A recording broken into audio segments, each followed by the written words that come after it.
Hello everyone. So today we're going to start talking about the fluid.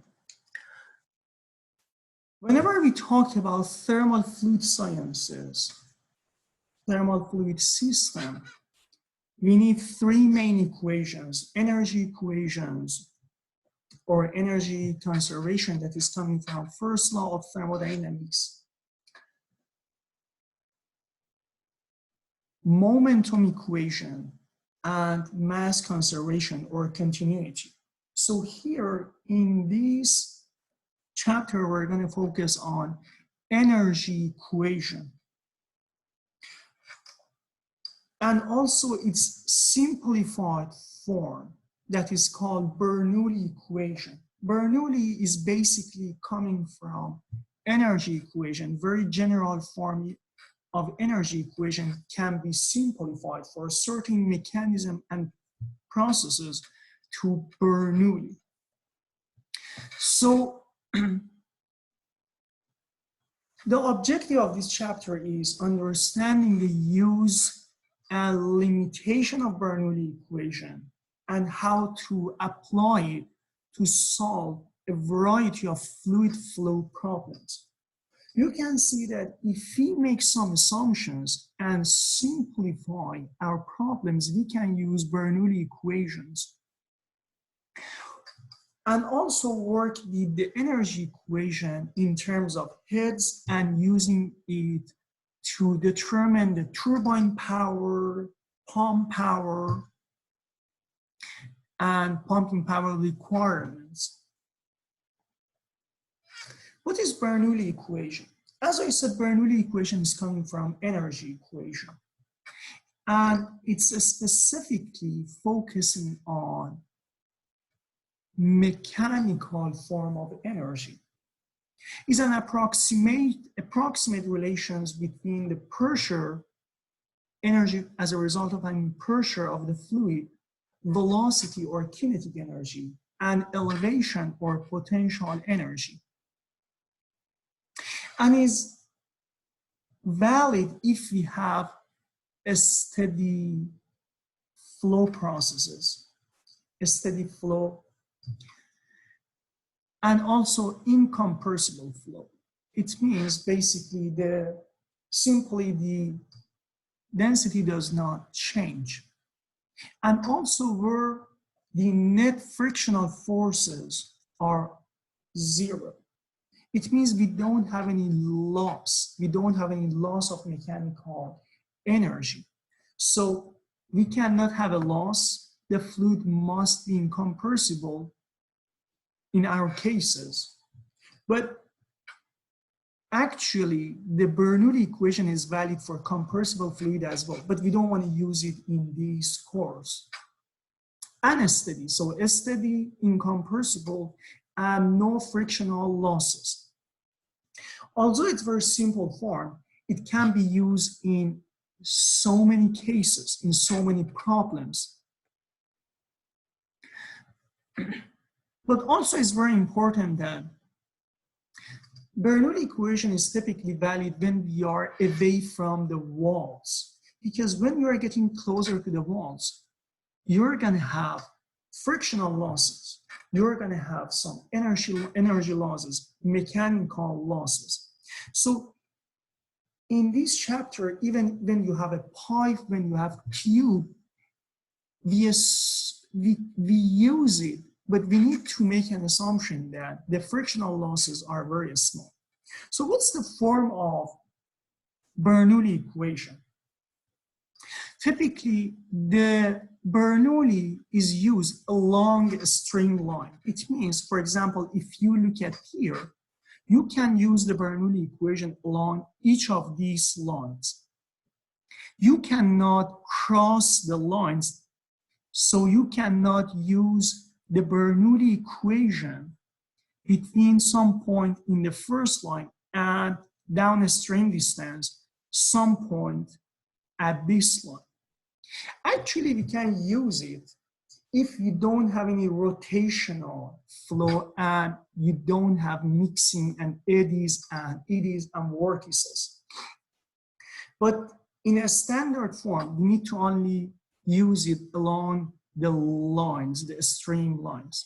So this is the form of Bernoulli equation. This is a general form.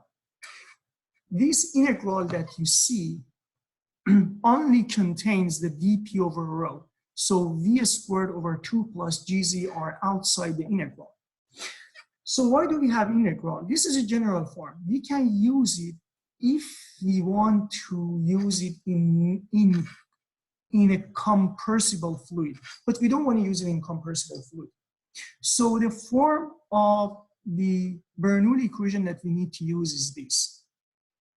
The first term corresponds to the energy as a result of having pressure. The second term is coming from, as you can recognize, kinetic energy.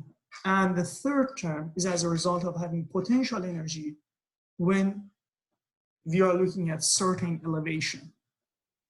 So in total, in a flow, if you don't have any frictional losses, if you don't have any pump or compressors or turbine or any other mechanical devices installed between 2 points, these total value must stay constant. So if you calculate these terms and add them up at certain point, and also if you calculate these 3 terms and add them up again, somewhere downstream distance along the flow, they must be equal to,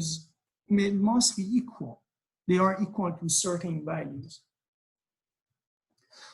There are different forms of energy equation, but first of all, what about the meaning of them? As you can remember, the first term is the flow energy, correspond to the flow energy, P times a specific volume, or P over density. The second term corresponds to kinetic energy, and the third term, potential energy. So as you can see, it is about the conservation of energy principle for the system that do not involve any conversion of mechanical energy to thermal energy, or from thermal energy to mechanical energy, or loss of mechanical energy, or generation of mechanical energy. So you can use it whenever you don't have mechanical devices between 2 points, whenever you don't have any heat transfer, heat thermal energy gain, or thermal energy loss. So again, it means that during a steady incompressible flow with no friction, the various forms of mechanical energy are converted to each other, but their sum remains constant. So these total value stays constant along the flow. And also there is no dissipation of mechanical energy during such flows, since there is no friction that converts mechanical energy to thermal energy.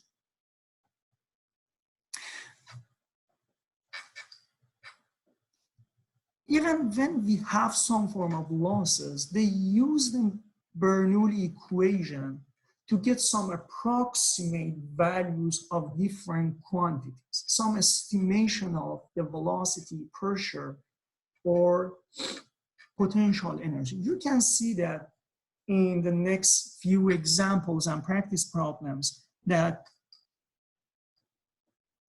we make some assumption, and even when we have friction, we use them to get some estimation of the velocity downstream distance in the flow, pressure, or elevation. So let's look at different terms again. You see different form of the Bernoulli equation, because in previous slide it was P over rho, V2 over 2 plus GZ. Here, all I did was just multiplying both sides by the density. Again, it's called Bernoulli equation, but different form. What is the first term? What's the difference between these two terms, these two forms? Here you have pressure over density, a specific kinetic energy, a specific potential energy per mass, per unit mass, kinetic energy per unit mass, and flow energy per unit mass. Here you get pressure units. So two different forms of Bernoulli equation with different units. But keep in mind that always all the terms must be consistent in terms of the unit. Here the units of each term is pressure. The first one is a static pressure. It basically represents the actual thermodynamic pressure of the fluid. And this is the same as the pressure used in thermodynamics and property tables. The second term is called dynamic pressure. So it's a pressure as a result of having velocity. Pressure rise when the fluid is in motion is brought to a stop isentropically. And the third one is the hydrostatic pressure. So the third one, it depends on the reference level selected. So it accounts for the elevation effects like fluid weight, pressure, on pressure.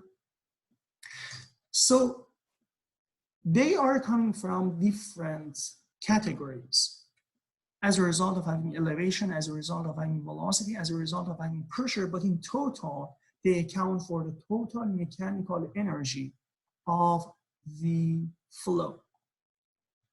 But there are some limitation for using this equation. First of all, it must be a steady flow. Okay, so nothing should change versus time, no temporal change. The second one, there is no friction.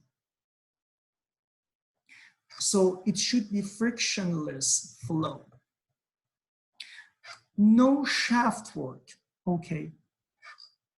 In general, it means there should be no mechanical devices installed between 2 points where you want to apply the Bernoulli equation. So there should be no input and output of mechanical energy through some mechanical devices, valves, pumps, compressors, turbines. The fourth limitation is incompressible flow. But as I mentioned earlier, the Bernoulli equation can be used for compressible flow. If you want to do that, then you need to use the first equation and calculate this integral. But in this chapter, we just want to focus on incompressible flow. No heat transfer. So you should not have any inlet of thermal energy or outlet of thermal energy. And the first one is the flow must be along a stream line. But what does that mean? Again, it means you can apply the Bernoulli equation along this line, Why not coming from this line to this line? You can, since there is no rotation or mixing of the flow. So if you don't have any rotations or vortices in between 2 points, you can jump from one line to other line and perform or apply the Bernoulli equation. Now, these are some examples of not being able to apply the Bernoulli equations. So in diverting sections or in converging sections, like flow sections such as diffusers, because of the increased possibility of the fluid separating from the walls, like here, in such geometries.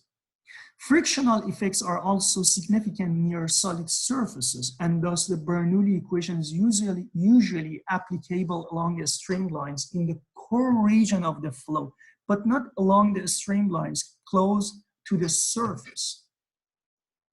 You cannot apply the Bernoulli equation between point 1 and 2 because, again, Bernoulli equation is conservation of energy between 2 points. For here, for example, if you want to apply the energy equation between point 1 and 2, you cannot use Bernoulli equation. Why? Because you have expansion, sudden expansion. Here, between 1 and 2, so here you have mechanical energy loss. Here, between point 1 and 2, you have friction because it's a very long, narrow tube. So there's so much friction between the fluid and the wall of the tube. It means you're losing some mechanical energy, and not all the original mechanical energy are converted to the other form of the mechanical energy in point 2. Here you cannot apply the conservation of mechanical energy in the form of Bernoulli equation because you have heat transfer. Here you cannot between 1 and 2 because you have mechanical devices between 1 and 2. So you're adding some mechanical energy. And so whenever there is a friction available, whenever there is a mechanical devices between 1 and 2, whenever there is mechanical energy losses as a sudden expansion, whenever there is so much frictional loss, then you cannot use them. So this is about the streamline. Here you can apply the Bernoulli equation between 1 and 2, although 1 and 2 are located at different lines inside the flow stream. Because there is no rotation, there is no mixing. It is often convenient to represent the level of mechanical energy graphically, okay, using heights to facilitate visualization of the various terms of the Bernoulli equation. That's why one other form of the Bernoulli equation is this. So what's the difference between these and two other forms that we just talked about? So here P over rho, energy per unit mass. Here P is pressure, like in SI unit is gonna be kilopascal or pascal. But what about this? Here, the unit is basically length, or they call it head. So the first one is called the pressure head. The second one is called the velocity head. And the last one is called elevation head. So again, this is another form of Bernoulli equation. The difference here is they are using length scale instead of pressure scale or energy per unit mass. So you can also use this form of Bernoulli equation that is expressed in terms of heads. So it's a sum of the pressure, velocity, and elevation heads, and is constant along each stream lines. Let's solve an example in here. So water is flowing from a garden hose. A child places his thumb to cover most of the hose outlet, causing a thin jet of high-speed water to emerge. The pressure in the hose just upstream of his thumb is 400 kilopascal. If, so at point J, yeah, point 1 and J in here, if the hose is held upward, what is the maximum height that the jet could achieve? So to solve for this one, first we need to see, first of all, we want to use Bernoulli equation because it's very simple. Using Bernoulli equation, we can calculate unknown velocities, pressure, and elevation here that we are asked for. But first we need to know if we can use it or not. To be able to use it, we need to make some assumptions because between point 1, just below the thumb, and point J, and also at top of the jet, water jet,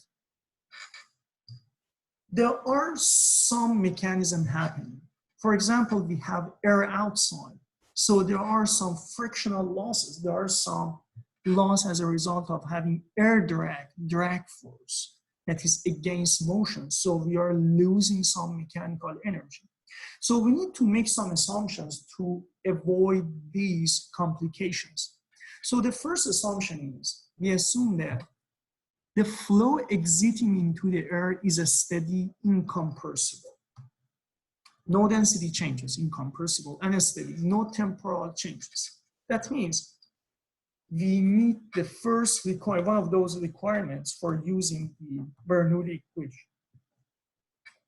The second one, the surface tension effects are negligible. Okay, so again, I think we want to, I don't want to talk about this assumption for now,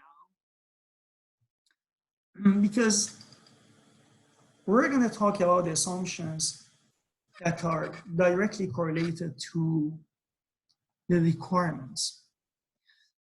The friction between the water and air is negligible. So that's what I just talked about. There is no air drag. There is no air force against the motion of the water. So we are not having any loss of mechanical energy because of the interaction between the fluid and the air, the water jet, and the air surrounding it. And also, since we have abrupt cross-sectional area of the fluid path change, we may not be able to satisfy one of the requirements, but we assume that it's insignificant. So based on this assumption, we are able to use our Bernoulli equation. Now, see, how do we use the Bernoulli equation? First of all, we need some properties, densities, for a specific volume. Here we assume that the density is 1,000 kilogram per meter cube for water. This is the density that we have. Now, let's see how we can use the Bernoulli equation to calculate the maximum height.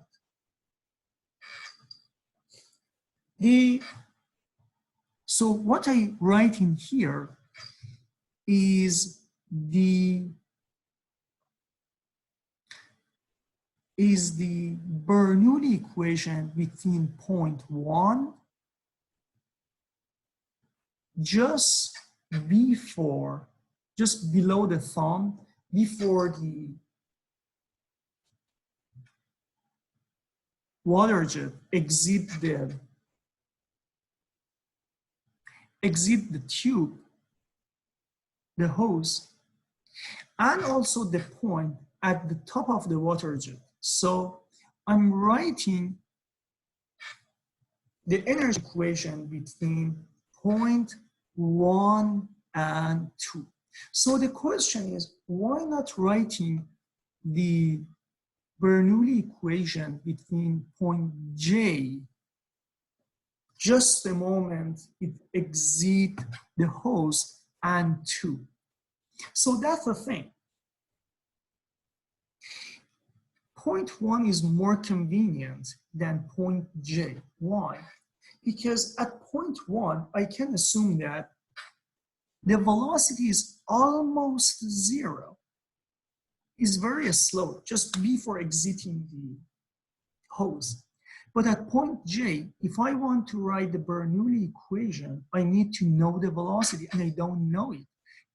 So here at point 1, I can assume that velocity is almost zero compared to the velocity right after the exit, at the exit of the hose, at the outlet of the hose.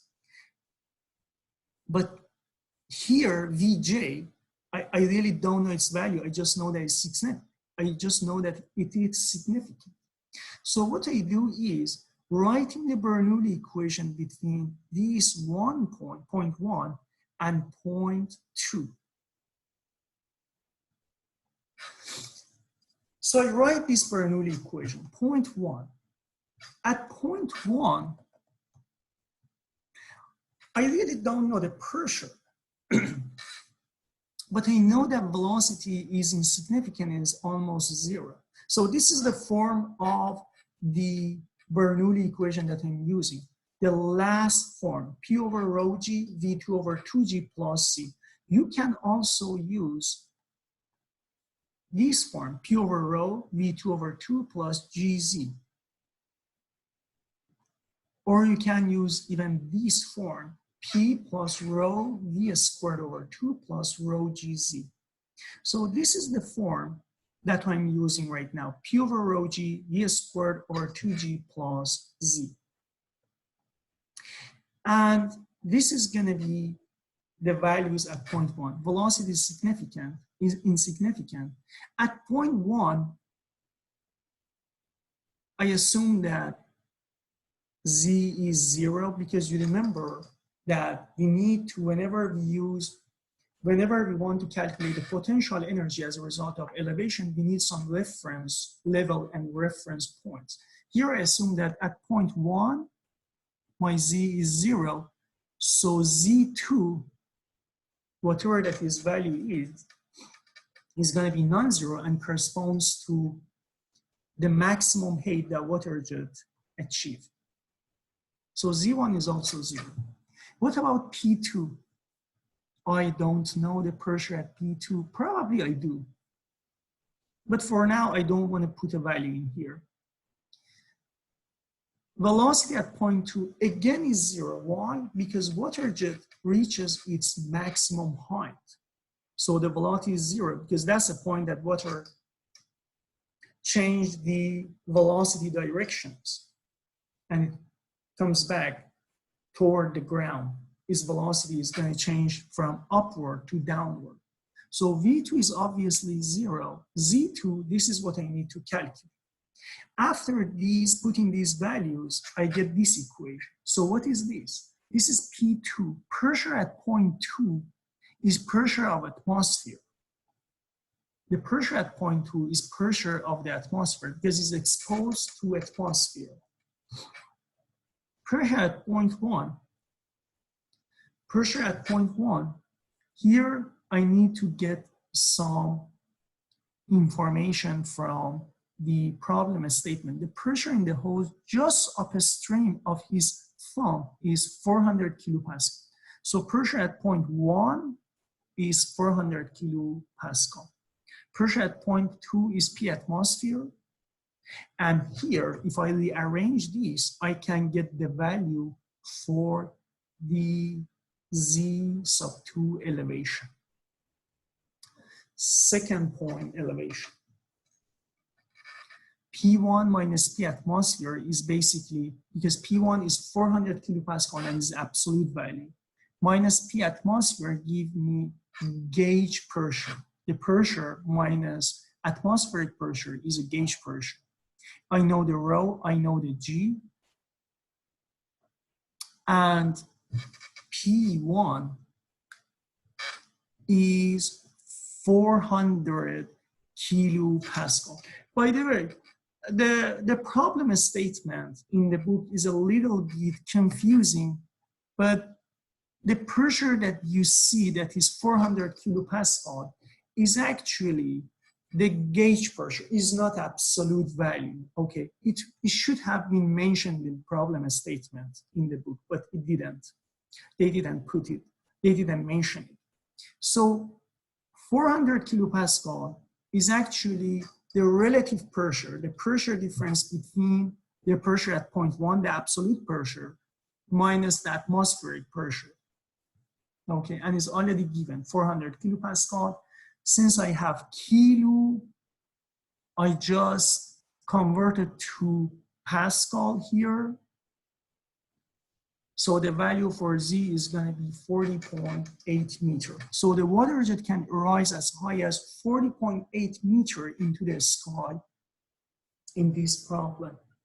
Again, the 400 kilopascal that you see in here is relative, is a gauge pressure, is a relative pressure at point 1. So actual, absolute, not actual, absolute pressure at point 1 is 400, plus P of the atmosphere. Now, I want you guys to solve for these two practice problems and upload the solution to this problem on the Blackboard. After your submission, I upload the solutions to this practice problem on the Blackboard. So after you submit the solution to this practice problem, again, you're going to use Bernoulli equation. So here is the problem. A large tank open to the atmosphere is filled with water to a height of 5 meters from the outlet tap. A tap near the bottom of the tank is now opened and water flows out from the smooth and rounded outlet. Determine the maximum water velocity at the outlet. So here, again, you need to make some assumptions to solve for this problem. First of all, whenever you want to use the Bernoulli equation, you need to choose 2 points where you want to apply the Bernoulli equation in between. So here, you are asked to calculate the velocity at the outlet, or V2. So this is going to be your point 2. Where's your point 1? I would choose 1. Why? Because if this container, if this tank at this part is exposed to atmosphere, the pressure at point 1 is going to be P atmosphere. So you already know at least one value at point 1. What about point 2? At point 2, again, the water is exposed to surrounding atmosphere. So pressure at point 2 is also P atmosphere. So the pressure terms at 2 sides of the Bernoulli equation are going to cancel out. They're going to cancel out. One other assumptions that you want to make to solve for this problem. And before all of them also, the most important is, as I said, incompressible flow. So you assume that your fluid is not compressible, so density stays constant. And also you assume that the frictional loss is 0. Frictional loss is 0. So you don't have any mechanical energy loss. So you're going to be able to apply the Bernoulli equation between point 1 and 2. But one more assumption that you need to make to solve for this problem is, or to solve for this problem in a simple way, is about the velocity. You're asked to calculate the velocity at point 2. Obviously, when the tank is discharging, this water height is going to also change, because water free surface is going to move down because it's discharging. But we assume that the diameter of the tank is too large, is so large. So the velocity at point 1 is 0. So this is very important assumption that you need to make. You can make, because if you don't make that assumption, then you have to calculate the velocity at point 1. It's not difficult to calculate, but it's simpler to assume that velocity at point 1 is 0. So you have to solve for this practice problem and upload it on a folder that I will create on Blackboard. The second practice problem. Here, during a trip to the beach, the pressure is 1 atmosphere, the pressure of the surrounding. A car runs out of gasoline and it becomes necessary to siphon gas out of a car. The difference in pressure between point 1 and point 2 causes the liquid to flow from the higher to the lower elevation. The siphon diameter is 5 millimeters, and frictional losses in the siphon are to be discharged. The minimum time discharge. So determine these values. What is the minimum time to withdraw 4 liters of gasoline from the tank to the gas can? And the second one, what is the pressure at point 3? Assume that the density of the gasoline is 750 kilogram per meter cube. So the siphon is a small diameter hose, and to start a siphon, it is necessary to insert one siphon end in the full gas tank, fill the hose with gasoline via suction, and then place the other end in a gas can below the level of the gas tank. So there must be actually these difference in elevation. So can is located below the level of the gas tank.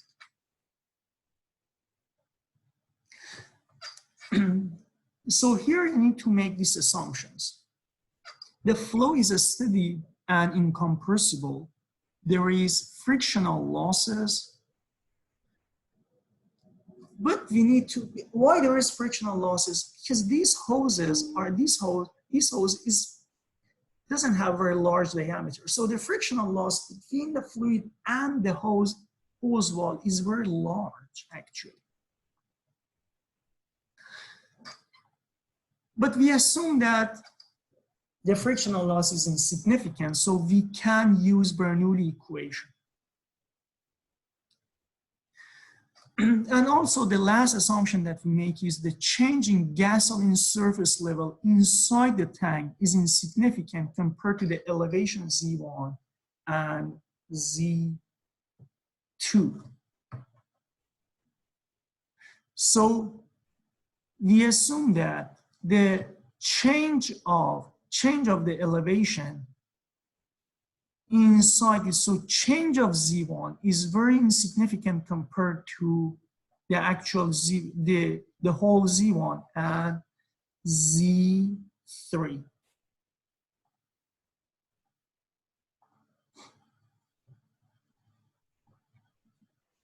Okay, Z2 and Z3 or Z2.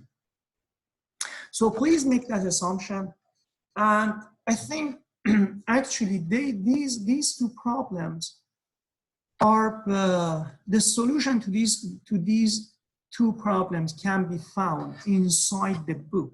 So I think I don't have to upload the solution on Blackboard. So what I'm gonna ask you guys to just go through the solution on the book, example 12.2 for this one, and example 12.3 for this one. Just go through the solution step by step and make sure that you understand the solution. Write down the solution on a piece of paper and scan it and upload it on both of them in one single file, PDF file, on the Blackboard as a practice problem submission for this week. Now, we're going to get back to energy analysis of a steady flow. Energy analysis for a steady flow. So here, the energy analysis of the steady flow. I have to stop the video at this time and record the remaining part as the second video. Thank you guys for watching this video.